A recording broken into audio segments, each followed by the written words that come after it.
Hola hermanos, amigos que nos miran. Vamos a continuar con nuestro estudio, así que busque su Biblia y busque el libro de Josué. Hoy vamos a estudiar el capítulo 8, toma y destrucción de Ai. Si se acuerdan, el pueblo venía de tener una derrota contra este mismo pueblo por la desobediencia de Acán. Y hoy vamos a ver cómo Dios les entregó esta ciudad, cómo Dios los perdonó por eso que había sucedido anteriormente y qué nos enseña esto a nosotros hoy. Así que Josué 8.1 y vamos a pedirle al Señor que nos hable. Padre, gracias por tu palabra, gracias por tenernos, Señor. ¿Qué es el hombre para que de él tengas memoria, Padre? Te damos gracias por llamarnos tus hijos. Te pedimos que nos hables, Señor, a través de esta lectura, que seas tú, Señor, enseñándonos, redarguyéndonos, que quebrantes toda soberbia, toda altivez, toda dureza, Señor, de nuestro corazón, y que podamos ser sensibles a tu voz, Señor. Háblanos, Señor, una vez más, te lo pedimos en el nombre de Jesús. Amén. Hermanos, abra su Biblia en Josué 8.1 y vamos a leer. Es un poco largo, pero hay una gran enseñanza, así que pongamos atención. Si no tiene una Biblia, como dice en la iglesia, péguesele a un cristiano. Dice la palabra de Dios: Jehová le dijo a Josué: no temas, no desmayes, toma contigo toda la gente de guerra y levántate y sube a Ai. Mira, yo te he entregado en tu mano al rey de Ai, a su pueblo, a su ciudad y a su tierra. Y harás a Ai, a su rey, como hiciste a Jericó y a su rey.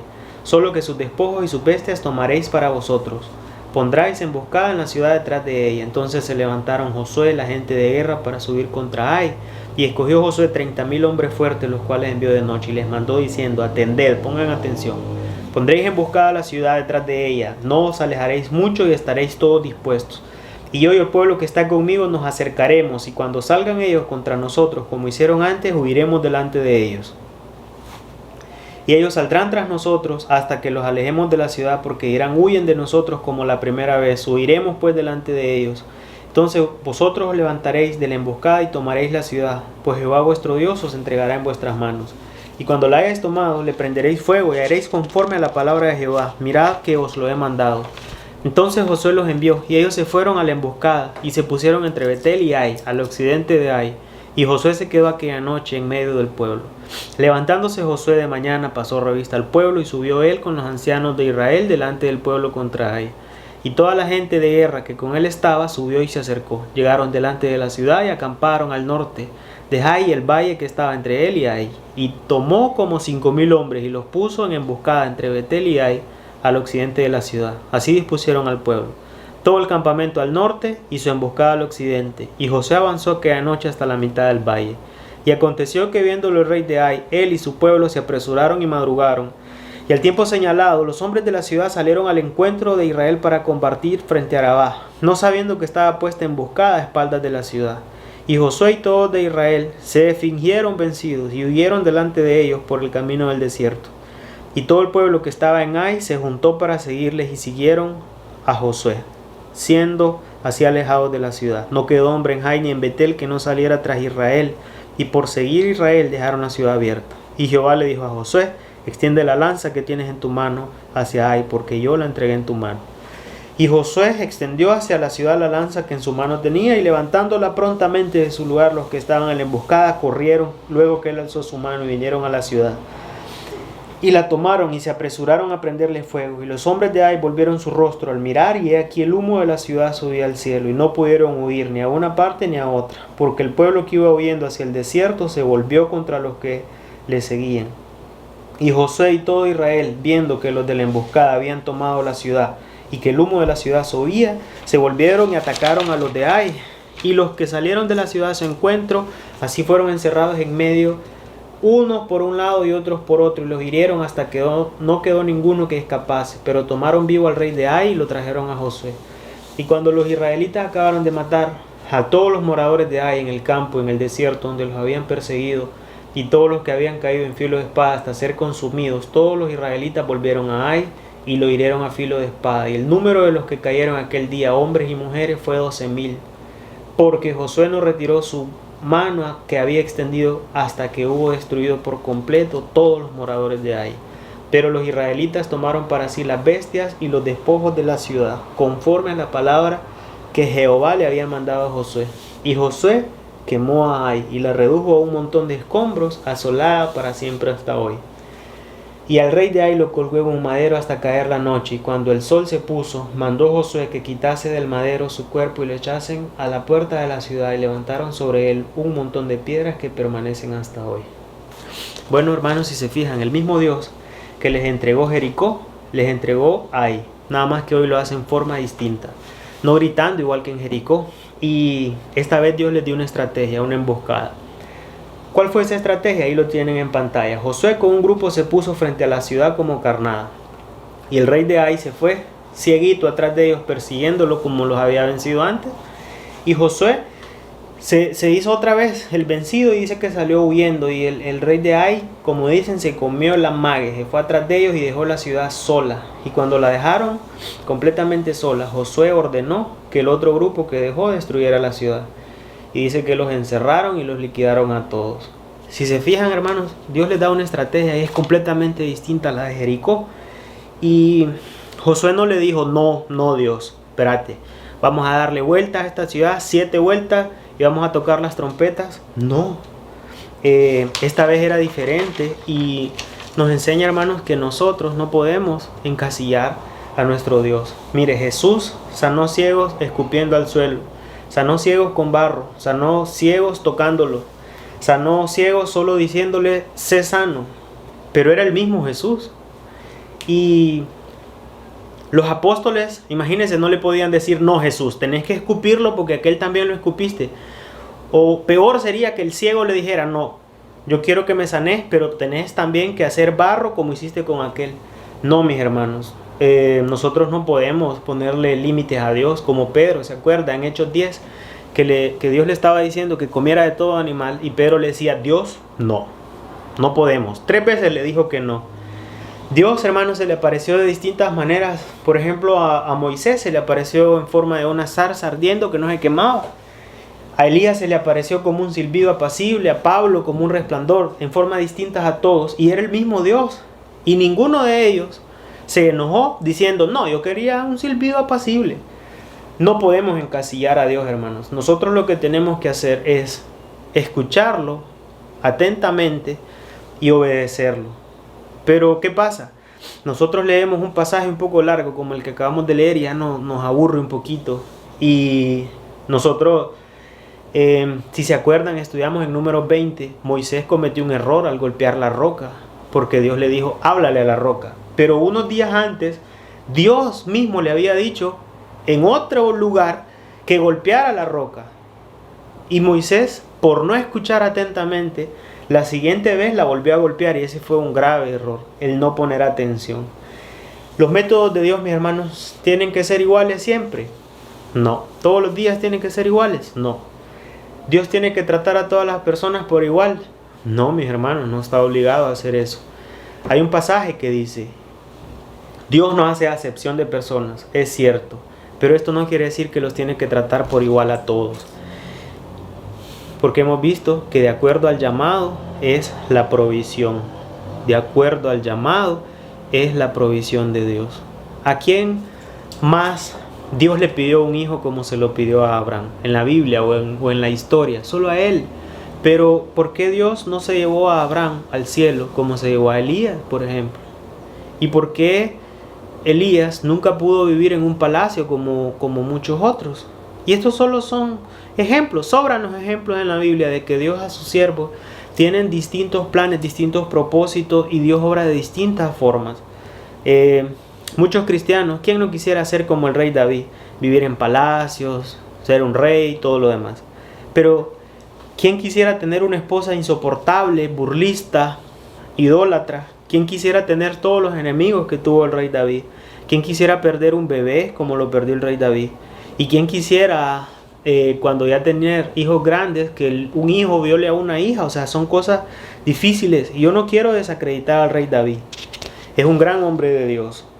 Solo quiero decirle que Dios tiene un propósito para su vida, único y diferente al que tuvo para el rey David y al que tiene para cualquier otra persona. Usted nunca, y yo tampoco, vamos a ser el rey David. Usted no toca el arpa, usted no fue pastor, usted no peleó contra osos y leones, usted no es de la tribu de Judá, Usted nunca va a ser rey de Israel. Nunca lo va a hacer. Porque para eso escogió Dios a David por nombre, hijo de Isaí, hijo de Obed.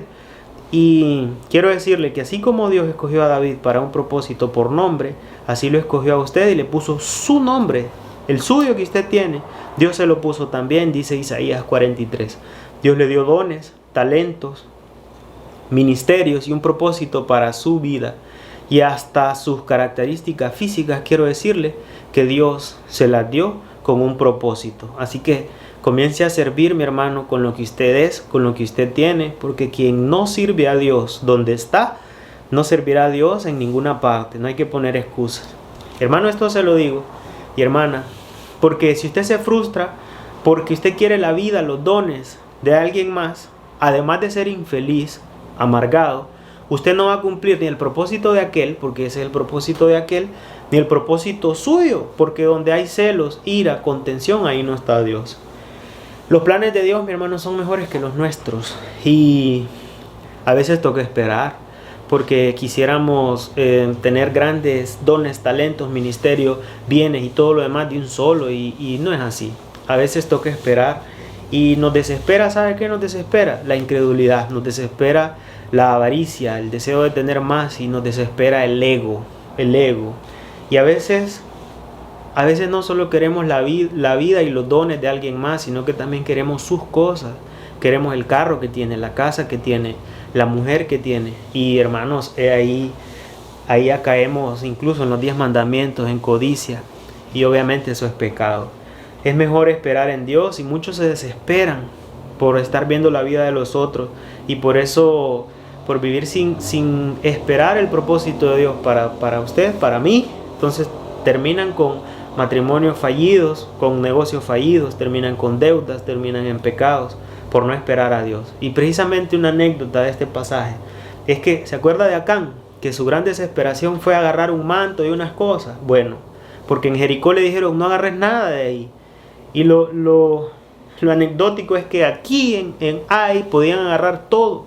Dice Josué 8:2, y harás a Ai y a su rey como hiciste con Jericó, solo que sus despojos, sus bestias, tomaréis para vosotros, pondrás pues emboscadas a la ciudad detrás de ella. Qué tonto se ve Acán, ¿verdad? Por no escuchar a Dios, por no esperar a Dios, por desesperarse. Porque Dios, frente a estos dos pueblos, trabajó en forma distinta. Pero quiero decirle que los métodos de Dios y el trato de Dios para cada hijo suyo es distinto, pero Él en sí, su personalidad no cambia. Y lo importante, mi hermano, es que Él esté con nosotros. Sea que usted esté en un palacio o no, sea que usted tenga abundancia o escasez, como decía Pablo, sé estar contento cualquiera que sea mi situación, porque lo importante es que Él esté con nosotros. Como le dijo Dios a Josué 1:5, nadie te podrá hacer frente todos los días de tu vida. Como estuve con Moisés, estaré contigo, no te dejaré, no te desampararé. Hermanos, que Dios estuviera y que le dijera, Josué, como estuve con Moisés, voy a estar con usted también. Eso no quiere decir que iban a hacer las mismas cosas, pero sí le prometió que iba a estar con él, y eso era suficiente. Josué no quiso ser como Moisés y no se frustró por no ser como Moisés. Él no quiso recibir la ley, porque ya la había recibido Moisés. No quiso cruzar el Mar Rojo, no quiso tirar plagas. Si usted se fija, Josué no tiró ninguna plaga. No fue en este momento a la ciudad de Jai, le vamos a tirar la plaga de los piojos. No fue así, eso fue el ministerio de Moisés. Y Josué no se frustró por esto, porque sabía que estaban llamados para cosas distintas. Moisés para liberar y guiar al pueblo durante el desierto, y Josué para entrar a la tierra prometida. Pero sí le prometió que él iba a estar con Josué, y eso era suficiente. Y eso es lo que hoy vemos en este pasaje. Es Dios que va donde Josué y le dice, y lo anima y le dice, no temas, no desmayes. Yo haré con Jai como con Jericó. El mismo Dios es el que da la victoria.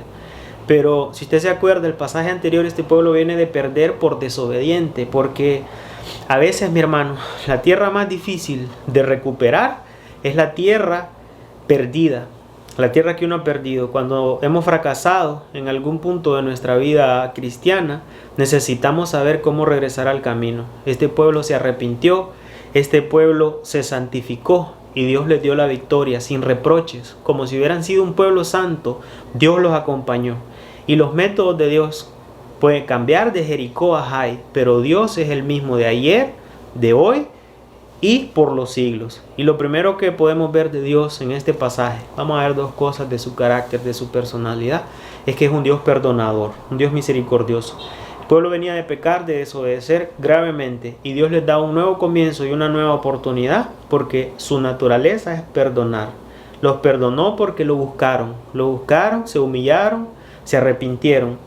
Y dice la Biblia que si confesamos nuestros pecados, Él es fiel y justo para perdonarnos y tenernos limpitos, como que no hubiéramos cometido pecado. Dice 1 Juan 1:8. Si decimos que no tenemos pecado, nos engañamos a nosotros mismos y la verdad no está en nosotros. Pero si confesamos nuestros pecados, Él es fiel y justo para perdonar nuestros pecados y limpiarnos de toda maldad. Hermanos, Dios es el Dios de las segundas oportunidades. Y muchos cristianos que hace algún tiempo servían, se congregaban, tenían una relación con Dios, fallaron. Y muchos se rinden y se han alejado de Dios porque se rindieron. Y muchos nunca han estado cerca de Dios también. Y quiero decirle, mi hermano, que todavía es tiempo de misericordia, porque Dios sigue siendo un Dios misericordioso aún hoy que usted está viendo esta prédica. Dios sigue perdonando, y quiero decirle, no se lamente más, ya no siga lamentándose. Así como el hijo pródigo, levántese y vuelva a la casa de su padre, que su padre lo está esperando, y cuando usted regrese va a ser una fiesta. Dice la Biblia que nosotros tenemos que olvidar lo que queda atrás y extendernos a lo que está adelante. Y nosotros, hermanos, ya tenemos que dejar a Jai atrás. Dios está dispuesto a perdonar sus pecados y a comenzar de nuevo con usted. Ya no viva en ese lamento. Usted lo que tiene que hacer es, como el pueblo, arrepentirse de sus pecados, pedirle perdón a Dios, y Él lo va a perdonar. A veces uno se pregunta, pucha, ¿me irá a perdonar Dios? He fallado tanto. Tal vez usted dirá, tengo tantos años de edad y nunca he buscado de Dios. Quiero decirle que venga a los pies de Cristo hoy. Si usted viene humilde, dice la Biblia que Dios nunca lo va a echar fuera. Es una promesa que está en Salmo 51, dice: los sacrificios de Dios son el espíritu quebrantado, el corazón contrito y humillado, no despreciarás tú, oh Dios. A veces suena muy fácil, y hay algunas religiones que hasta como explicaba el pastor en un video de la gente que se golpea sola, suena como muy fácil que Dios nos perdone por arrepentirnos y creer en su Hijo. Y Dios parece a veces de esos maestros que pasan a todos los alumnos. Pero hoy vamos a ver, ya vimos la primera característica: Dios es Dios perdonador y misericordioso. Y hoy vamos a ver lo segundo: Dios también es un Dios que castiga. Y esa es la segunda característica, la justicia de Dios. Ahí mismo en Josué 8:24 dice: cuando los israelitas acabaron de matar a todos los moradores de Ai en el campo y en el desierto donde los habían perseguido, y todos habían caído al filo de espada hasta ser consumidos, todos los israelitas volvieron a Ai y también lo hirieron a filo de espada. Y el número de los que cayeron aquel día, hombres, mujeres, 12,000 todos de Ai, porque Josué no retiró su mano, que había extendido con lanza, hasta que hubo destruido por completo a los moradores de Ai. Hermanos, vemos un claro contraste entre la naturaleza de Dios en perdonar a su pueblo Israel, que se arrepintió y volvió a Él, y con este pueblo de Ai, que fue exterminado completamente. A ellos se les hizo justicia, a ellos, porque la segunda característica que vamos a ver hoy es que Dios castiga el pecado con justicia, y la paga del pecado es muerte.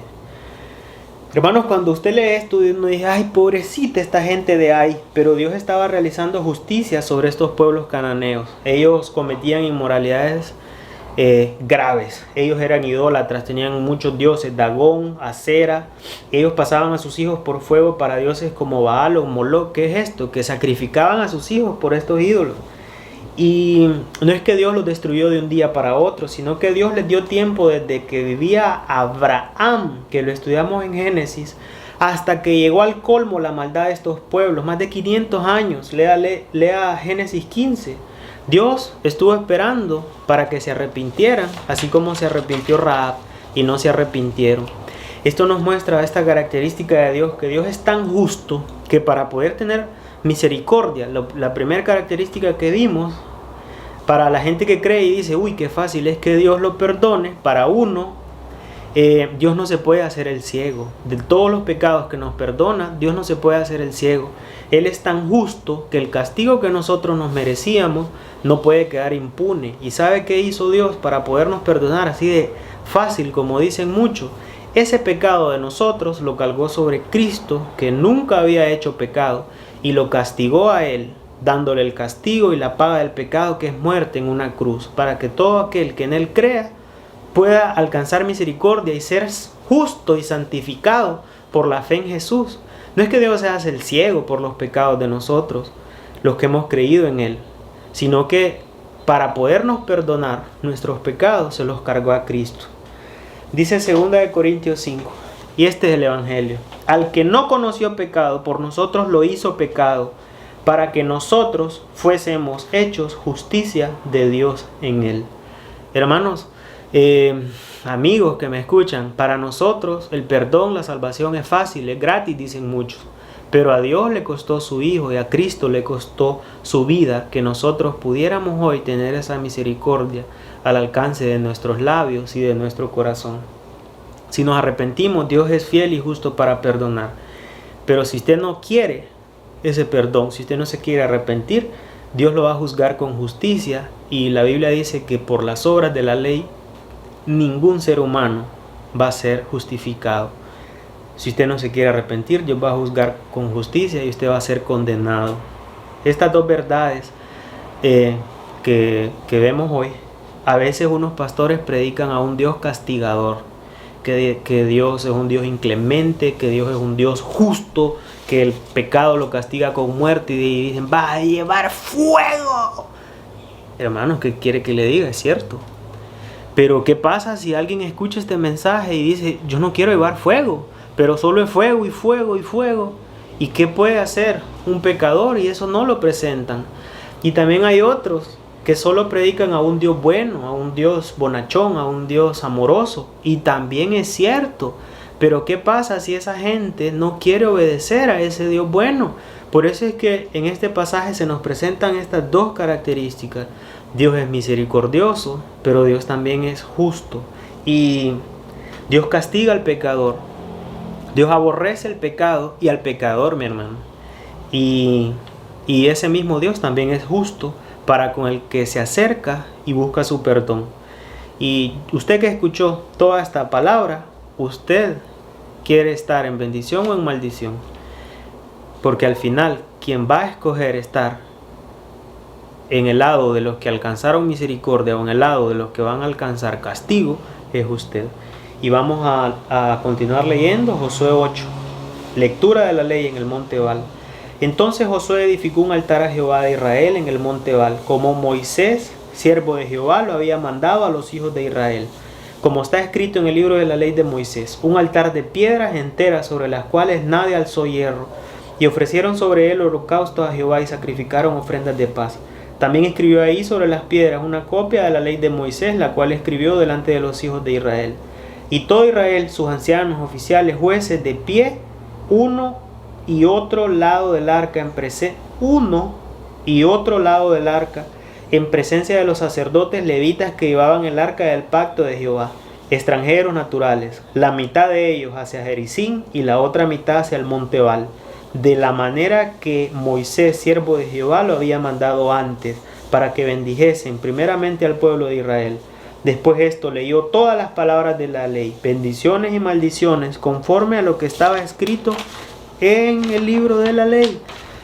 No hubo palabra alguna de todo cuanto mandó Moisés que Josué no hiciese leer delante de toda la congregación, de las mujeres, los niños extranjeros que moraban entre ellos.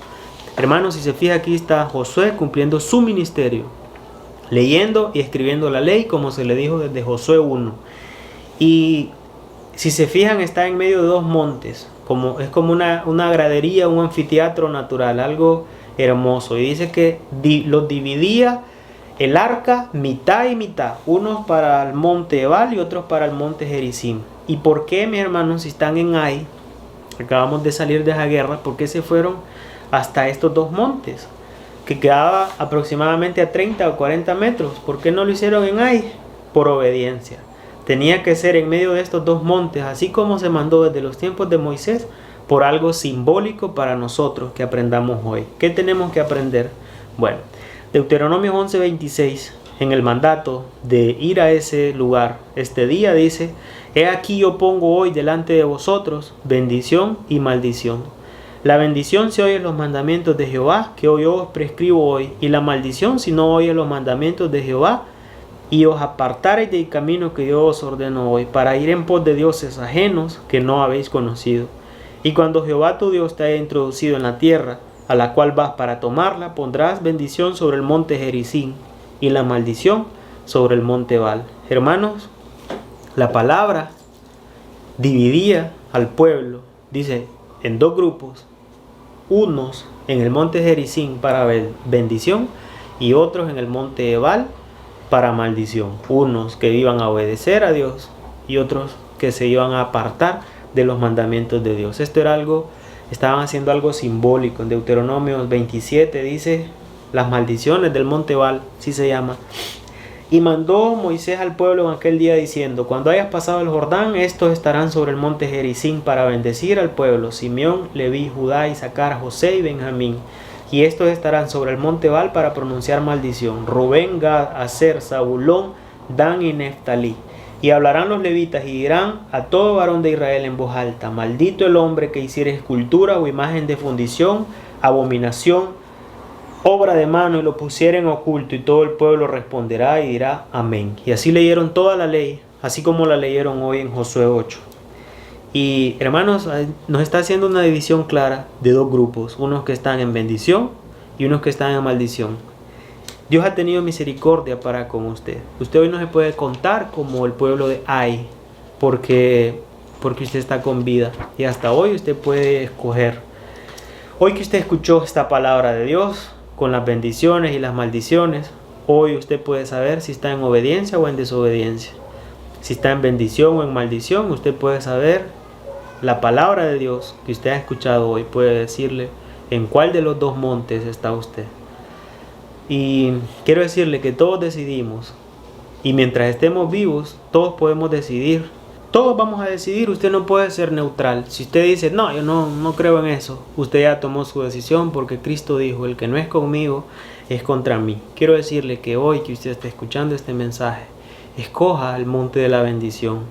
Hoy que tiene la oportunidad, escoja ir bajo las alas de la misericordia de Dios. Es lo más lógico. ¿Quién quiere algo malo? ¿Quién quiere destrucción? Nadie. Pero muchos se resisten y quieren persistir en el error.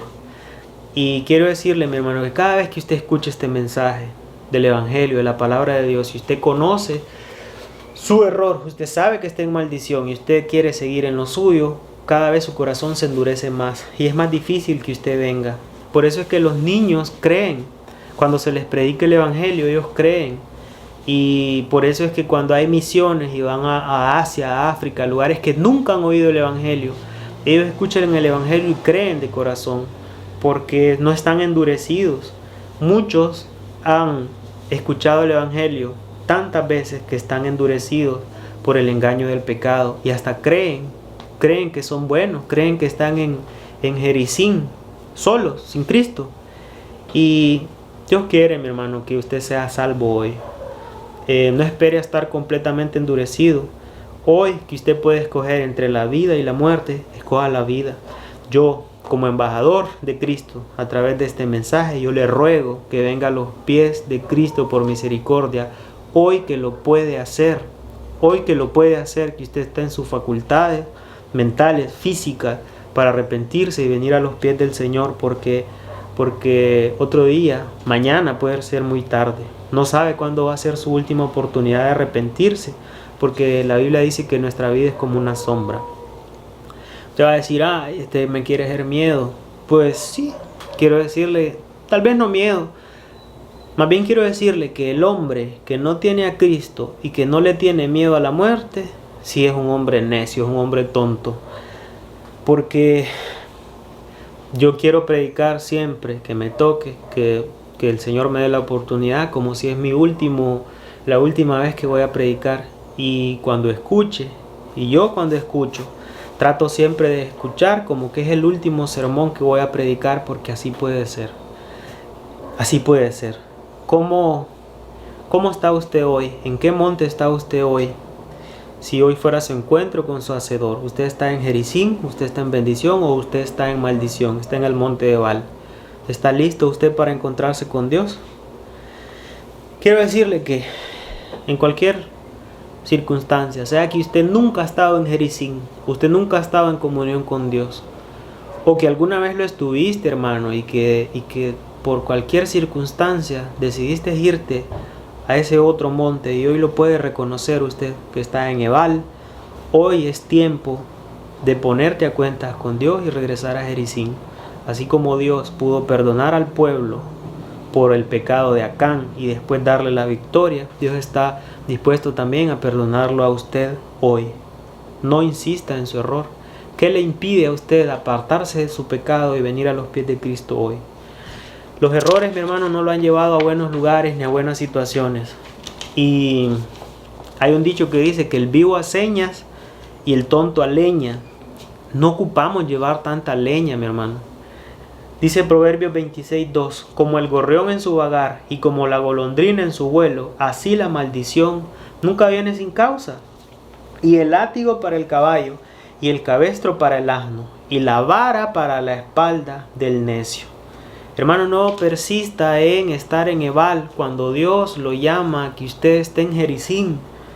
Errar, mi hermano, y caer es de humanos, pero persistir en el error es tontera.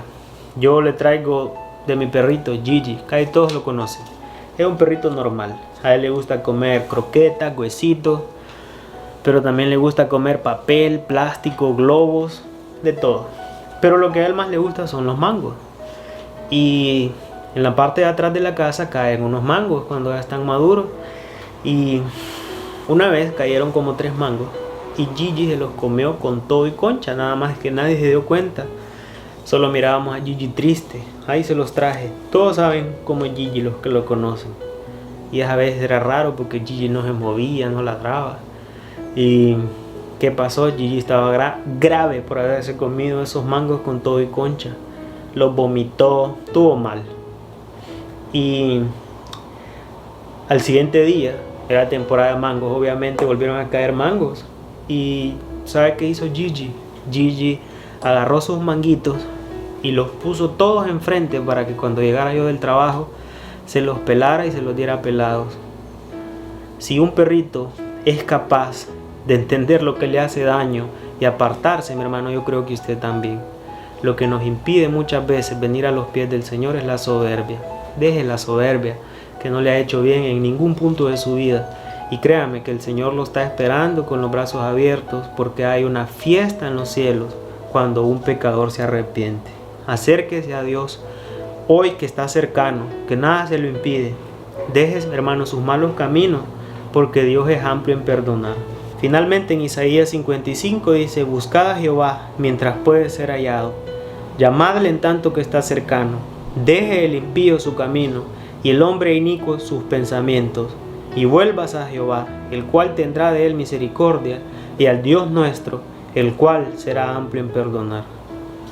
Hermano, si usted quiere volver a los pies de Cristo, o si usted nunca ha estado a los pies de Cristo, yo le voy a pedir, y usted quiere hacerlo, yo le voy a pedir que haga conmigo esta oración. Padre, venimos a ti en el nombre de Jesús, arrepentidos de nuestros pecados y pidiéndote perdón. Te pedimos que por los méritos de Cristo limpies nuestros pecados, nos inscribas en el libro de la vida, que nos des una nueva mente y un nuevo corazón, Señor. Padre, gracias por ser amplio en perdonar. Gracias por tu misericordia, Señor, para con nosotros, que se ha extendido hasta el día de hoy que estamos escuchando esto, Señor. Gracias por tu amor y gracias por haber muerto en una cruz, Señor, para que podamos tener vida, Señor. Y no solo vida, sino vida en abundancia. vida, Señor, en ese monte Gerizim de la bendición. Gracias por tu provisión, Señor. Gracias por tu fidelidad en nuestras vidas. Y gracias, Señor, porque tu mano no se ha acortado para salvar. Esta noche, Señor, te pido por cada hogar, Señor, por cada familia, por cada, Señor, persona que está viendo este video. Te pido, Señor, que tu Santo Espíritu lo convenza de pecado, Señor, y que cumpla el propósito con el cual tú los has escogido, Señor. Gracias porque tu palabra no regresa vacía, Señor. Y hoy te pido, Señor, por todos esos amigos, familiares que aún, Señor, no han venido a tus pies, que tengas misericordia de ellos, así como algún día tuviste misericordia de nosotros. Gracias, Padre. Te damos por tu palabra, porque jamás regresa vacía. En el nombre poderoso de Jesús. Amén.